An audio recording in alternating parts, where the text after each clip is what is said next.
Yes. So next topic, that is electric field lines. Basically, electric field lines is a pictorial representation, and electric field is a quantity. So first point is electric field is a physical reality, means physical quantity, but field lines are imaginary, which was introduced by scientist Michael Faraday. So first point is clear. So now we proceed with second point. Second point says that electric field lines give pictorial representatives of electric field around the configuration of electric charge. Means whenever we have some specific polarity charge around it, there will be some configuration, some arrangement patterns will be that, and that will be known as electric field lines. Clear? And this concept, third point, is important from objective point of view. So Faraday gave the concept of electric field lines. First 3 points clear.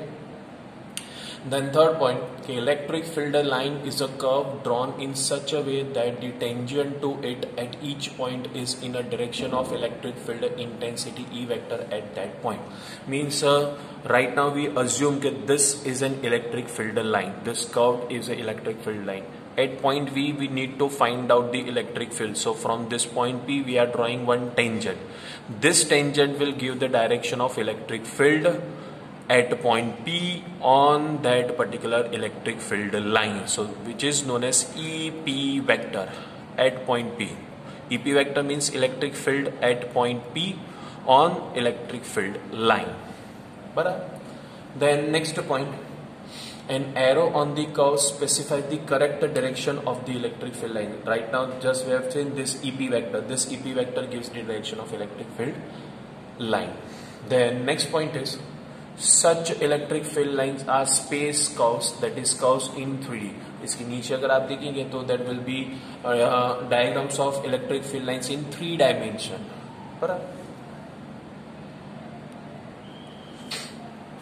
Next point, electric field lines of a positive point charge are radial and outward.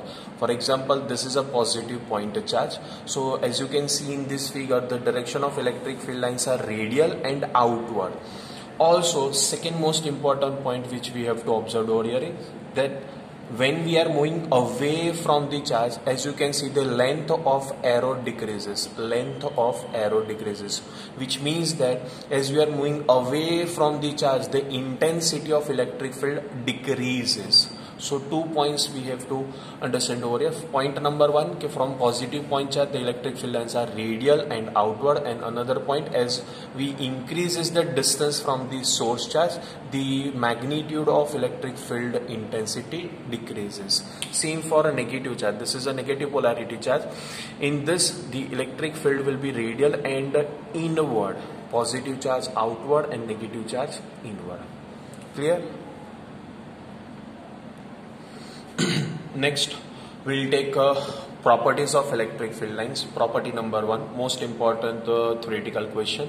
First, electric field line starts from positive charge and ends at negative charge. As you can see in this diagram, this is a positive charge and a negative charge. All the electric field lines are starting from positive and end towards a negative charge. So this will be first, second and third field line. Similarly over here, first and second field line. And this will be third electric field line, but its curvature is so large so we can ignore that curvature. यहाँ से ये इसको connect हो जाएगा like this. ये so this will be also connecting this line, but the curvature is so large so we ignore that curvature. So its starting part and ending part is over here. Done. So as you can see, from positive charge electric fields are emitting or radially outward, and towards negative charge it will be radially inward. Done. Second point, if there is a single charge then they may start or end at infinity. तो ऊपर ही अभी हमने देखा diagram. For a positive charge electric field starts from this and ends at infinity, and for negative charge it will starts from infinity and ends at negative charge. Clear? Then third point, in a charge free region the electric field lines can be taken as a continuous curves without any break. So see, right now we have break this field lines because there is a presence of two charges. in a single charge there will be no break lines of this electric field lines. Third, two field lines, electric field lines can never intersect. If they did, the electric field at any point of intersection will not have a unique direction which is absorbed. Means we assume this as a first field line and this will be another field line. Both the field lines are intersecting at this point P. So at point P there will be two directions of electric field lines. Single point पर दो electric field lines के directions कभी भी possible नहीं है. So that is wrong logic. And the last point, fifth, is electrostatic field lines do not form any closed loop. This follows from the conservative nature of field lines. As you can see in this diagram also, it starts from positive and ends to negative. ऐसा नहीं हो रहा कि negative से फिर वापस हो positive आता. They do not forms a closed loop. Electric field lines do not forms a closed loop, which suggests us that conservative electric field lines are conservative in nature. Clear? Sure.